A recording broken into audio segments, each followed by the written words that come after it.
You're listening to the Claret and Big Blue podcast on the Pass the Gravy podcast network. Damn, Daniel. Who do you think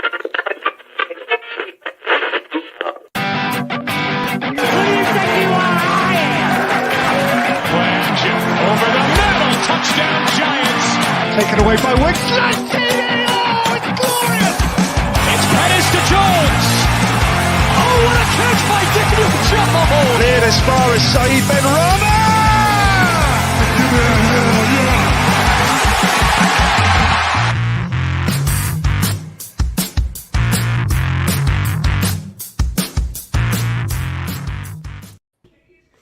And we are live. We'll do it live. Welcome everyone to Claret Big Blue, probably the only podcast on the internet dedicated to West Ham United and the New York Giants.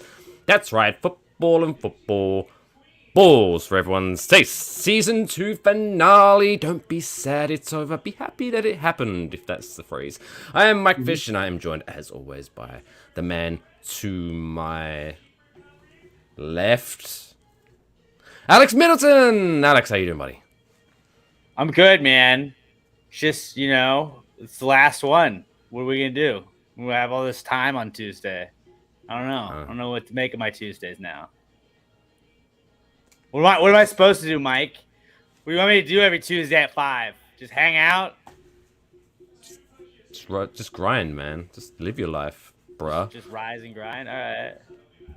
Well, I think by 5 o'clock your time, you should have risen and ridden, I guess. I'll stay risen, bro.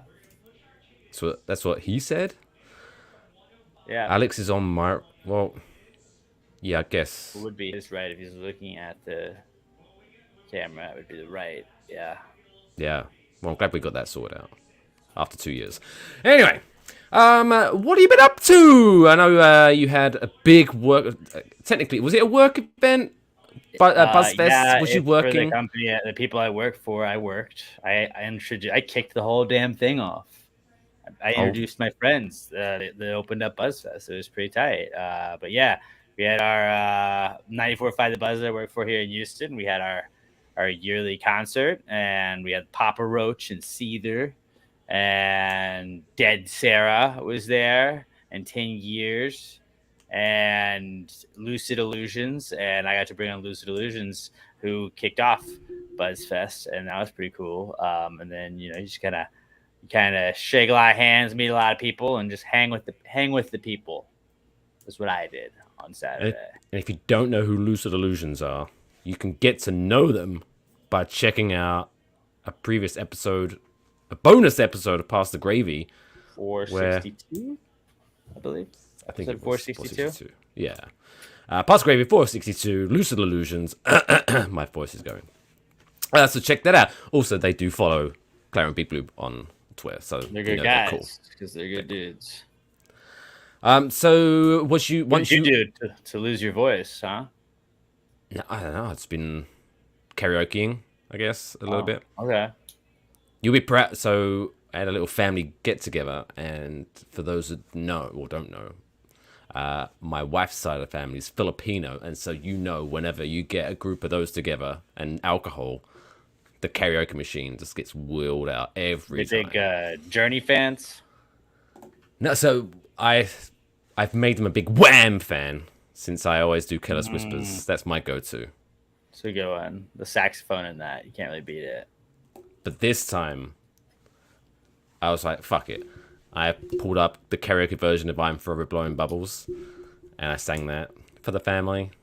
They had no idea what it was. Yeah, they're like, what is this weird shit? But I fucked that because I pulled up the actual song. And so I was just figured, hey, I put the words, I don't need the words because I know the fucking words. But then it was like, I'm dreaming dreams. It was like, fuck, there's a verse. Oh, I forgot this. Oh shit. And so I had to do the whole verse, but whatever. It was fun. All you could hear is like my yelling of the song, and then in the background I could just overhear like my wife. It's a football thing. It's West Ham. It's just a thing he does. Just let him finish. Yeah, just he'll tire out. Let him take a nap. Just let him go for a little bit. Let him get through one verse. And we'll take the microphone out of his hand. Yeah, and then I did that. Yeah, so that was fun. Yeah. Boy McThunderwaffles on YouTube. How was your vacation, Mike? Did you go to Aruba, Jamaica? Ooh, I want to take you. Bermuda, Bahama. Come on, pretty mama. Yeah. How is the Hamas? How are the Hamas and the Arubas? Honest answer, I have no idea. Because it was all inclusive, so I never left the hotel. That's the dream, nice. right? Yeah. Like, I don't want to fucking like go trek around a place. I want to just fucking. Oh, do I want to go to the beach? Yes. Do I want to drink alcohol? Yes. Can I take a nap? Yes. Like, food? Here. It's right here. Tight. So yeah, my schedule was pretty much I woke up around 8 o'clock, went to the beach, and then at 10 o'clock when the bar opened, I started drinking. And then around 3, 4 o'clock, we moved over to the pool, continued drinking there, ate some food, and then passed out around 9:30, and then rinse and repeat for 6 days. Oh, day. Nice little day right there. The wife was kind of like felt bad. She was like, "Oh, we're on vacation. Why are we like going to bed early?" It's like because we're in the Bahamas. Like you get the money's worth when the sun's out. I don't give a shit what happens when the sun goes down. You're just gonna get some shitty local guy. There was a guy who the entertainment was. He was a comedy magician. He was terrible. I was like, this is why we go to bed early, so we can get up early and start drinking. Are you having fun? Are you enjoying this right now? You're really enjoying this? You know what I'm not enjoying is this fucking terrible magician I'm watching. It was and you know what I'd rather be doing is taking a nice snooze, perhaps watching a movie in bed and drifting off to a peaceful sleep as I finish my last cocktail before going to bed. But now we're watching shitty magic. Yeah, he was terrible. What was his go-to trick? Did he do all the one like he pulled the stuff? No, so he was like a comedy. He was a comedy magician. So what he would do is like have an envelope and goes, so think of any celebrity that you can think of, and then someone would be like, Michael Jackson, and he'd pull out a photo of a baby and be like, this is Michael Jackson as a baby. Oh my fuck you. Yeah. He did no actual magic tricks. The best. There was no rabbits. Not one rabbit out of a hat. Not a handkerchief ever. Not a squirt flower. None of that. When his photo come up on the wall and the music, like, eerie music, I thought it was going to be like some like. Do you know Darren Brown, like that magician? Is he like David Blaine? Ish. So I thought he was going to be doing some that kind of shit, but no, it was Penn and Teller. It was definitely no Penn and Teller. He was neither Penn nor Teller. Terrible. No, I didn't go to. I'm not going to the Bermuda Triangle. Did you ask about it though? Like you were there. We're like, don't go past those walls. Just got some random redneck. No, don't go past there. Oh, over there. Ain't no coming back.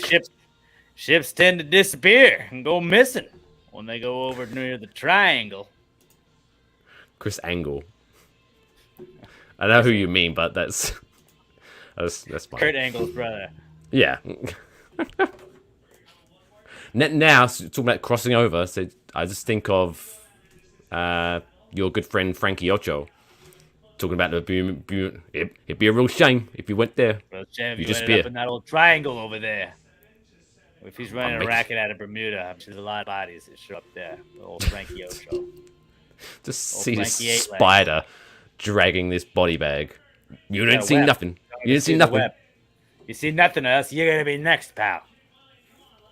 Go to parcelgravymerch.com. Get your Frankie Ocho stuff. Is it or was that? Oh, it's because that was limited time only. Well, sorry, I fucked up. We might have another run though. A lot of people were asking about that this weekend, and it was really funny because it was an inside joke, and it was like, "What the hell is Frankie Ocho?" It's a thing. You just be like, "We don't talk about Frankie." You have to ask. You don't know. You don't need to know. You don't want to know Frankie Ocho. You don't want to know. You were very lucky. You do not know about Francis Vicente Ocho. It's good news you don't know. That's all I'm saying. Right. Season finale, West Ham. Do we really need to talk about the game? Feels like it was a million years ago, and it was fucking stupid. So I did say we were going to lose. I was correct in that. We did lose shout out to me. 3-1. Shout out to me. Like the worst Man U finish in forever. We had to just pass them up, and we shit the bed against goddamn Brighton again, because that's what we do. We play Brighton and we lose on the road. I was cautiously optimistic when Antonio scored, and was like, oh shit, we're actually winning. Oh, could this happen? Because it was a perfect alignment, because we needed Man United to lose and we needed to win. They got scored on right after, and it was Crystal Palace and us scored around the same. Yep. It was all going in our favor, and then we were like, hey, what if we just gave up a bunch of goals for the end of the game? We did, and that was it. I mean, and so we finished 7th, and we're weirdos that play in the Conference League. I don't want to be like fucking Conference League. Like you think you never heard of the teams we played this year? You haven't seen nothing yet. Get ready, unless you make like the final 8, and then there's like, oh shit, Roma had a down year last year. Like that's kind of what I noticed. It was like, oh, Leicester and Roma are playing. Oh shit, that sucks for both of them.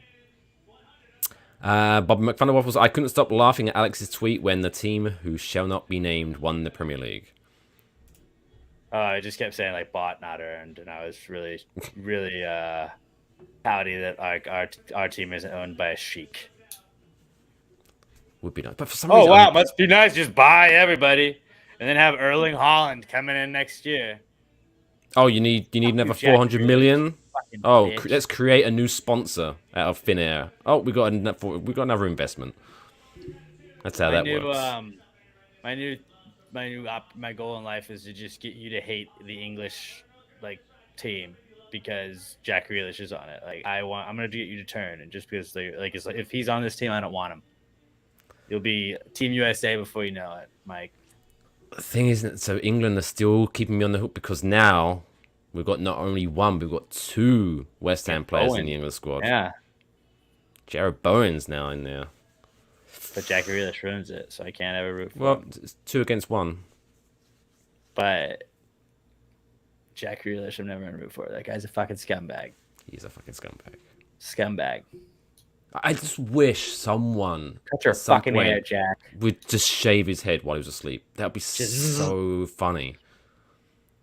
Just not shave, just do one in the middle, so he has like the 2 floppies, so he looks even dumber. Mm-hmm. You could have like pigtails, like a bitch. Anyway. Yeah, congratulations, bandwagon fans. They're like, oh, well, I'm always a Man City fan. I always just liked soccer. I just picked a team. It's like, oh, you picked the best team? That's cool. Well, yeah, I just picked it at random. Oh, they're the top.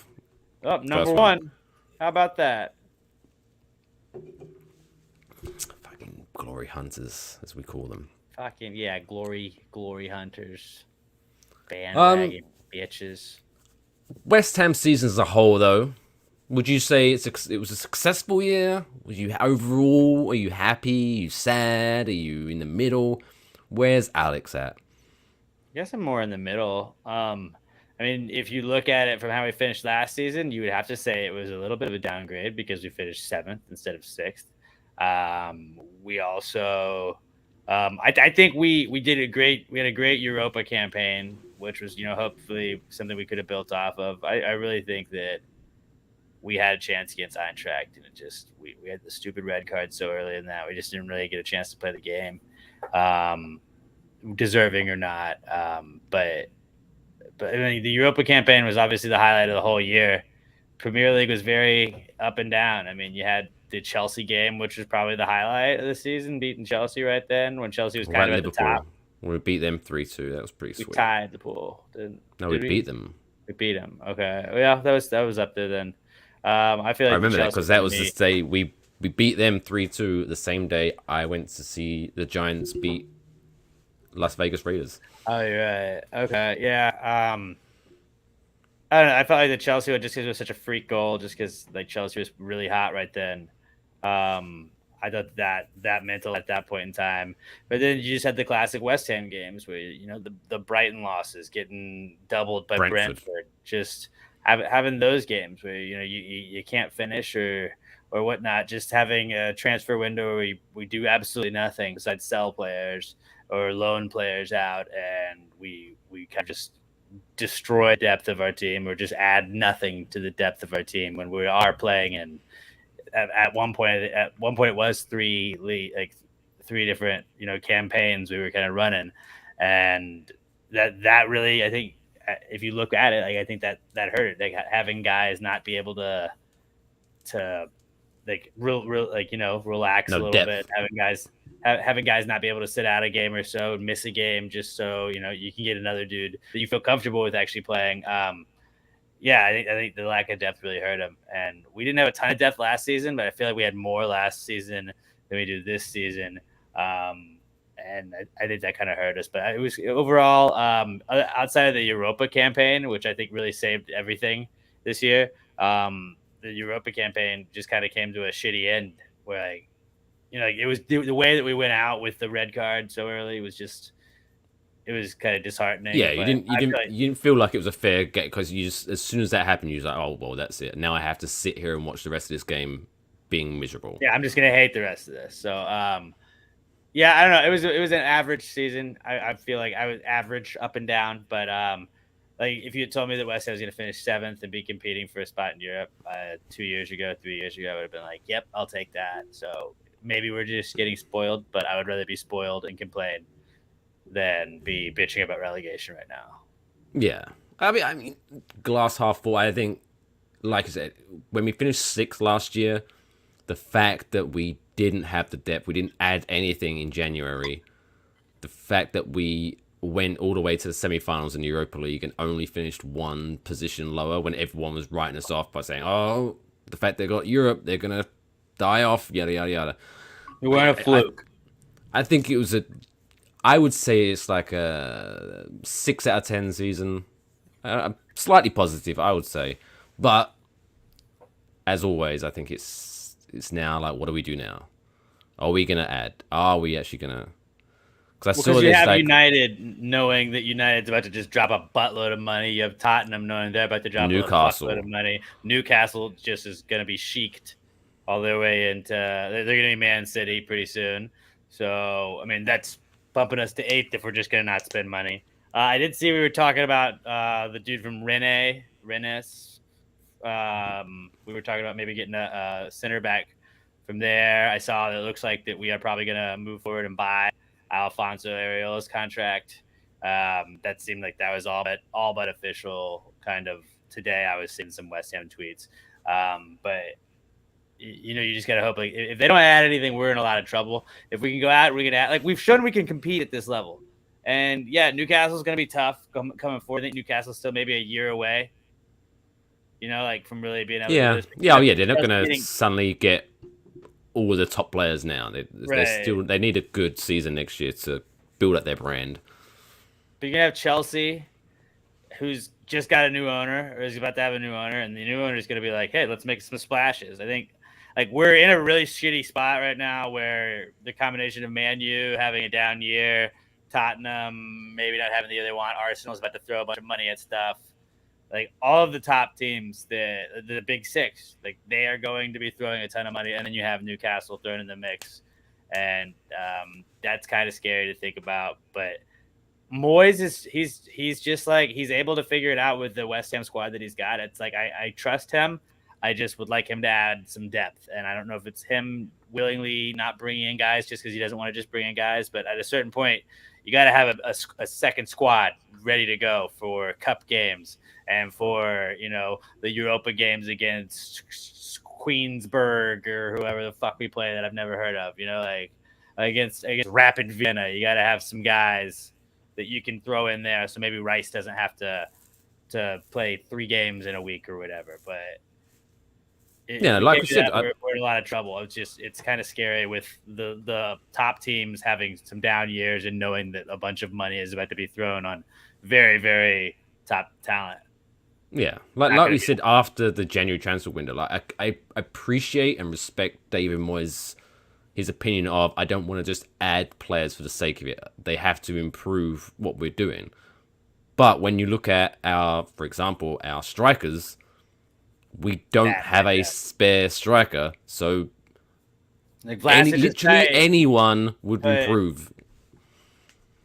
Yeah, I don't want Vlasic lining up against United. I don't want Vlasic against City, which we that was a very real possibility that could happen if Antonio goes down. I mean, we had a lot of injury luck with Antonio.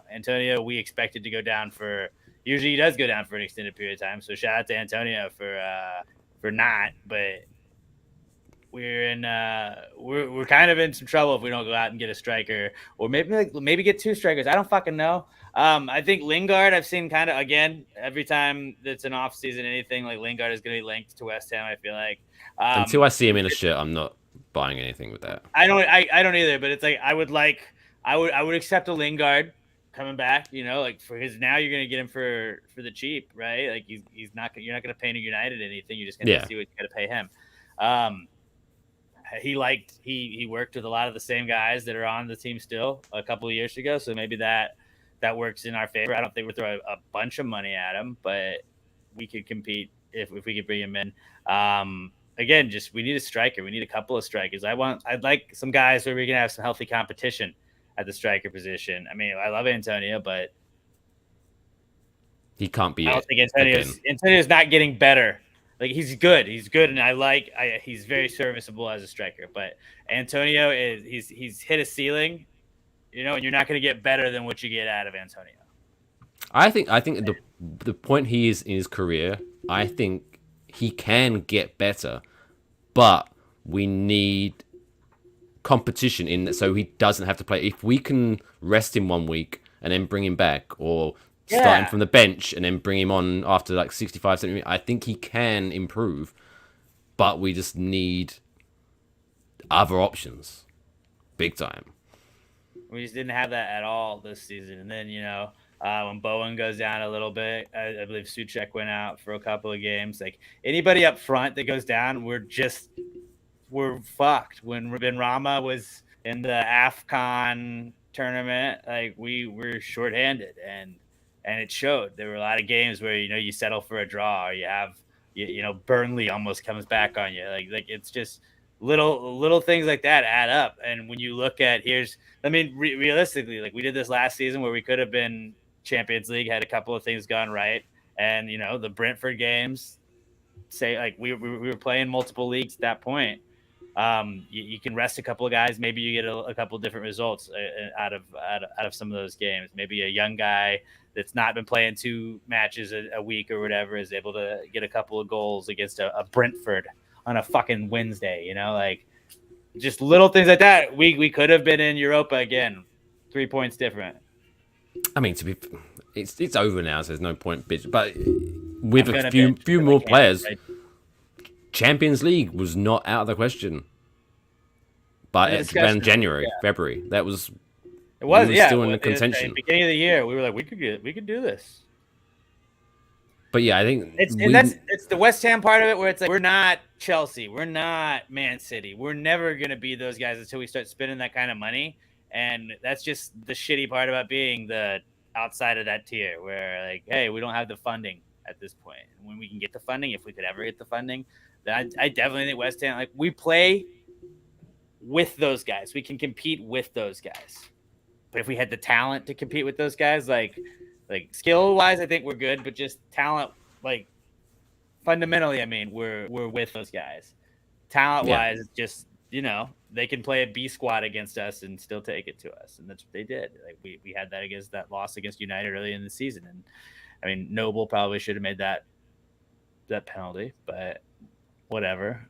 I'm over it, even though I'm still talking about it. But yeah, overall, I agree with you. It's about a 6.5 on a scale of 10 for the season. And do you have any optimism going into next year, or do you? I mean, I appreciate it's definitely going to be. That's a battle. You have to see what we do in the transfer, but then you also have to see what everyone else does. Because I think, and that anybody great is going to be Chelsea, United, Liverpool. I saw, was it not Salah? Liverpool's losing somebody, so they're just going to bring in. Yeah, they're just going to bring in whoever the best guy is after that. Like, okay, tight. Like, they'll just buy somebody. City's going to buy somebody. They're going to bring in Holland, and then whoever else they can fucking bring in. It's gonna work like that for this year at least. I mean, probably the next couple as well. Arsenal's going to have to make some upgrades, but if we can hang with those guys, I don't know. we really shouldn't be bitching about finishing 7th. We should be aiming to finish around 7th every season with the funding that we get. But we got a little taste of Europe, and I want that taste every year now. Yeah, and I think we need to make moves this summer because right now, I think because of their position and the money they have, I think bringing back again like Newcastle, I think they're in now the same player market as us. But the only thing we have over them is the fact that we have, even though it's Conference League, we still have Europe to offer. So we already have a squad to make the most of that now. Yeah. Because you give them 2-3 years, they're going to have a core that they can build upon after that. And then they're like, here you go. We're top 10 and we're going to find year. ourselves 8th, 9th, 10th if we're not careful. Absolutely.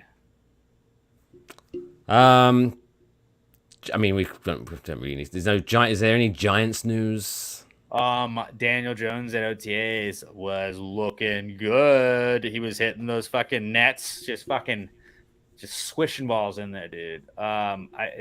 It looks like Dable is he's taking him under his wing. He did that with Josh Allen. He kind of turned Josh Allen into what he is now, and I'm gonna be nothing but optimism for Daniel Jones. I don't give a fuck. Hate him all you want. He's got 1 year. I believe he's gonna do instead of die this year. Viva the Dimes. We're still going to be Dan stands this year. Viva the Dimes. And also, I've heard a lot of good things of Thibodeau. Apparently, everyone loves him. Yeah, he's just a freak athletically. Like I didn't expect to be like underwhelmed by him at all, and it's just like, oh yeah, turns out really good at football. It looks like, but that's what you want to see out of a top draft pick. So. Really stoked to see him in action, and hopefully, we don't give up 107 points a game. What are we? I'm just trying. Have we not got any preseason fixtures yet? We're playing the Bengals, the Jets, and the Patriots, I believe. Oh yeah, okay. Bengals at home, Jets and Patriots on the road. I saw that today. I want to say August 11th against the Patriots. And I think I might be coming up for my brother and I might be coming up for the Texans Giants game this year. So maybe you link up with us. We go to the game together, hang out. CBB pod. We'll hang out. Yeah. Tailgate session. Live pod in the bleachers. How would that work? It wouldn't work. It would be a terrible idea. We could definitely do something. That'd be pretty sweet. When is that? Do we know officially yet? Or is it just week? Something November? We don't know whether it's Maybe November? I don't know. Look. I mean, I'm going to assume it's going to be on a Sunday because we're not going to get in prime time. It's a Sunday at noon because that was how I determined we should do this. So it was like, well, let's see what our flight. Like it's November 13th. Nice. Well, we've got that to look forward to. Bob Waffles, I'm really curious. If the Giants play the Jets at MetLife Stadium, what percentage do you think would be Giants and Jets fans? Depends on who's home, because whoever's home gets the most tickets. You get the season ticket holders from them. I really feel like Giants is probably slightly more, wouldn't you guess? I would say so. I feel like it would be like 55. Because Jets have been 60-40. Jets have sucked longer than the Giants have in their recent run. So, but then I feel like the Giants are also like, when the Giants are the Yankees are like the Giants. Not that the Giants have the success of the Yankees historically, but like the Yankees, when they're bad, the fans are gonna let you know that they're fucking terrible and that they're just mad about it. And the Giants, just like the Giants fans, are just gonna shit on them at all times. I think the Jets do have a lot of people that just shit on the Jets at all times. But then like when the Jets get good, like it was like the Sanchez years, you just like, oh, there's a bunch of Jets fans, and then just they kind of get quiet. They come out of hibernation. Like the Mets were kind of like, oh yeah, there are a bunch of Mets fans. Now they're good again. But the Yankees is like, you know who a Yankees fan is all the time because they're just mad. Even when they're good, they're like, they didn't win enough games. And as we know, typically if you're a Yankees fan, you're a Giants fan as well. That's how that works. A lot of times. But not always. No. So I know someone who's a Jets fan, but he's a Yankees fan instead of a Mets fan. He breaks the mold. And then most people are Islanders fans that are not from near where the Coliseum was, right? I don't care about Long Island. It's fake New York. If you're not on you're not Long Island, you're probably not an Islanders fan. You're a Rangers fan. Yeah, because that's why they didn't like the fact that they were playing in Brooklyn for a while. Which, to be fair, it didn't make sense. Why? Because The Long so Island you have team like playing in Giants, Brooklyn. Yankees, Rangers is typically like. I would say that there's more of those people in New York than like some other combo. No, I'm a Giants, Yankees, Devils fan. You're in Jersey, yeah. So Okay, I'm in Jersey. Got to rep Jersey. Fair, that Even though works. they suck. that works. Yeah. Anyway. Yankees, Red Wings, because I just picked the Red Wings when I was a little kid. I was like, that's my team. Because, of course, you're Houston. Why wouldn't you support a I Detroit wasn't in team? Houston then. I was in Memphis, Tennessee. They didn't have a fucking team. You picked them. I'm surprised. What have they got? Have they not got a team now? They've got a right team right now, right? Is it? Well, they didn't then. They didn't when I National was Predator? Is it National there. Predators? Yeah, Predators. They didn't have a team when I was there. So, out of luck. Too late. They just missed out on me. Don't forget the Knicks. No one cares about the Knicks. I would pick the Knicks over the Nets. I chose the Nets because they used to play in Jersey. Jersey. Yeah, see? I'm Okay. repping Jersey. What can I say? And not What can I getting say? vaxxed like Kyrie. Mike Wait, hates what? vaccinated. Don't get Mike started on vaccinated talk. Mike is like the biggest, like, don't you bring a needle near me, buddy. Not in my life. Fucking hate needles. My tattoo. I say that, yeah. He's all tatted up.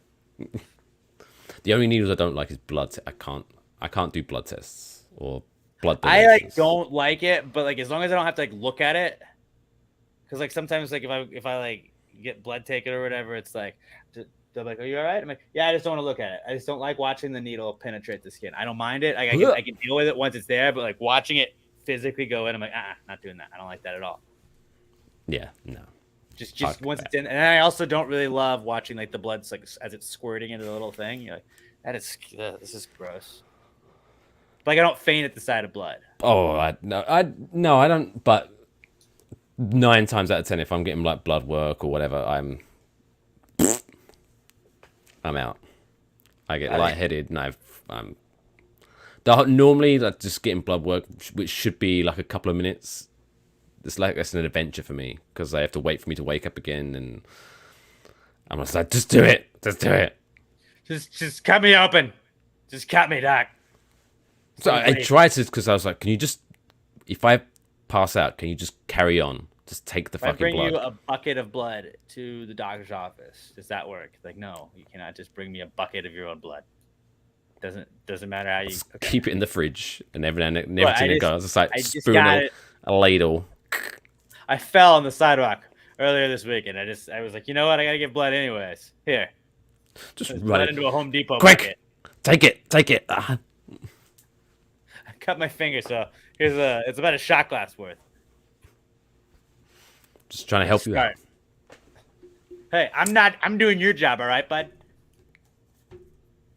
If anything, you should give me the copay. You should be co-paying this time. What's your insurance provider? Let me call them.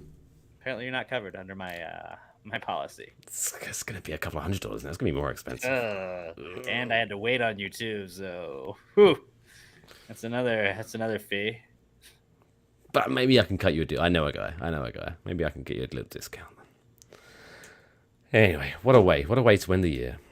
So yes, fear not. This is the final Claret Big Blue until we return on August the 2nd, when we're going to preview West Ham's season and preview the Giants preseason games, although they don't really matter. Giants But are good fuck this it. year. We're 100 days away from football season right now. Like week 1 of the NFL starts 100 days from now. Rams can't and wait. Bills, I believe, is the opening game. It's the best time of year when Premier League and NFL is on at the same time. So good. Yeah, it's pretty sweet. Those are the best Sundays in the world. When you can just sit there, wake up early, watch like This is all I'm 3 doing. Premier League games, and then straight Maybe into I'm the gonna first be NFL miserable game. all day, but maybe not. And you just hope that you're not miserable that day. Some of those Beautiful anxiety-filled days, but also just you look forward to them because I have something wrong with my brain. How many things can Alex name? A lot, I imagine. I didn't prepare anything. I can. I got lamp. I got microphone stand. I got microphone. I got timer. I've got post-it note. I've got notepad. I've got gravy boat. I've got Saquon Barkley religious candle. I have Yankees mini helmet. That's a lot, right? I'm just naming things I'm looking at. You just have a random gravy boat. I know you've passed the gravy, but you just have one sitting there randomly. People like at like events and stuff. People like make us stuff, and like this is Past the Gravy podcast number 207. Somebody made this, so it's probably like a live one we do, and I use it to hold cables right now too. So it's festive, and it's decorative, and also it works. And then this is my Saquon prayer candle that got me through his injury. So yeah, I love the fact that they felt the need, even though that's a great gift, the fact that they felt the need to commemorate the 207th episode. It's very specific. Well, because like it could have just said like I have like this one just says Past the Gravy somebody made. That was cool. And then this is an ashtray, a pistache tray actually. It's for your pistache. This is just a regular ashtray with a sticker in it. Yeah, it's actually absolutely what it is. But it's a pistache tray because you can put your pistachios in it instead of having to just throw them on the floor, you know? So that's a nasty habit. I got another one here. Right here. Pistache trays. Let me know if you'd So like many. a pistache tray. You can So rest bad your I could- pistachios right there. I just bought like whatever the cheapest, like, I was like solid colored ashtrays, plastic ashtrays. And I was like, sticker? Done. Sticker? Done. And I was like, a lot of people are going to want these. Nobody wanted one, believe it or not. How many did you buy? Ashtrays, I thought we're going to, I had like 10. I bought 10. Oh, that's not too bad, I guess. Yeah, it wasn't that expensive either. But I was like, this is my idea. And then just, it didn't work out. Well, are they still available? How do people, if you want to buy a Just DM me and I'll tray? probably, if you, DM me and give me like $2 that covers postage, I'll hook you up. If you pay for the postage, we're in. What a deal. What a Never deal. eat pistachios and feel gross again. Because you'll have a pistache tray. Like you can like have half of it and then rest it in your pistache Mm-hmm. whatever. I had like people over and there was like a charcuterie board. I just put the pistachios there and it was just like I set it next to it and nobody was using it. And they're like, why is there an ashtray? I was like, it's a pistache tray. I just use this. Just use this that I'm able to take my money. It's one See? we've sold. Bobby gets it. It's Alex. $2 Bobby. plus postage and package. Get your good. pistache. Just wait till you let me know you want one in the next live event we've got for Past the Gravy. I'll just hand you one, buddy. I won't even charge you for it. I've already lost the money on this. Whatever, like probably the $20 I spent. Or if somehow you've still got one left, you can bring one in November. Oh, I've got plenty. I probably will have plenty left, so don't worry. Lucky out of the 10, I still have 10 left. Oh, It's but fine. I'm gonna have to like maybe I bring my pistachios on the plane. And then I'll be like, hey, it's slightly used, Mike, but don't worry here. It's all yours. Wow, a second-hand No, pistache it's tray. vintage at that point. This pasta gravy, it was actually used by one of the hosts. It's worth so much money. And then now. you and your eBay. wife will have another family gathering, set the pistachios out. They're like, oh, Mike, you know what? This is a lovely dish to put my pistachio trimmings in or leftovers in. The leftovers? Shells. But you also get that weird green stuff that comes out of pistachio too sometimes. Like a little leafy part, the brown part. I don't know. It's a mystery. What a wild They thing are pistachios are. The universe, nature's mystery. But yeah, if you're like, oh my god, this is fantastic content. I don't want to have to wait 2 months before I can hear this kind of gold. Fear not, because there are other podcasts that you can listen to. Past the Gravy, new episode coming out tomorrow. What's the Gravy Gang got to look forward to on tomorrow's episode of Past the Gravy? We're gonna be talking about Stranger Things because I've been watched the entire new season of that over the last 2 days. Isn't that like 15 hours. Like each episode's like an hour and a half, 2 hours. It was a lot. So yeah, I did do that. I was a little hungover on Sunday and then had Monday off, so got to watch a little bit of that too. I have a very simple way to fix public transportation in all cities. So I'll give you guys that idea, and I have some other real great ideas I'm going to pitch to the gang, and then we're going to answer some questions and tell you guys what is not cool for the week. Waffle Box, what you got planned for that, buddy? Waffle Box week. It's going to be a Tom Cruise special where we're talking about Top Gun 2, and maybe we might dabble in that. Try to convert some people over to that because it's totally legit. It wasn't made up by someone in the 80s. But yes, it's going to be talking about Top Gun 2. We're going to be deleting a Tom from history in the Trapdoor segment. Talking about some dumb world records, and we're going to be piggybacking off last episode of Past Gravy by diving into monkeypox. We're going to be talking about monkeypox. Monkeypox. Watch out, fellas. So listen to Past the Gravy last episode, and then we'll just update you on the new information. Perfect. On monkeypox. So check those out at Past the Gravy Pod on the social media networks, at Wafflebox Pod on all the social media networks. Make sure you follow us at cbbpod.com. So you know, at cbbpod, so you can know exactly when we go live. cbbpod.com, merch.cbbpod.com. Get some merch, guys. Get some merch. You'll think about us how we're gone. New season starting soon. Get your hope at. Gotta have hope. Mugs as well. T-shirts, mugs, so much. All that you can think of. Everything you can dream of, it's there. I'm going to pretend to drink out of it. But yeah, check that out. But until next time, Weezy's excited. Saying goodbye too. Don't forget, of course, Seahorses forever. And we'll see you August 2nd. Bye.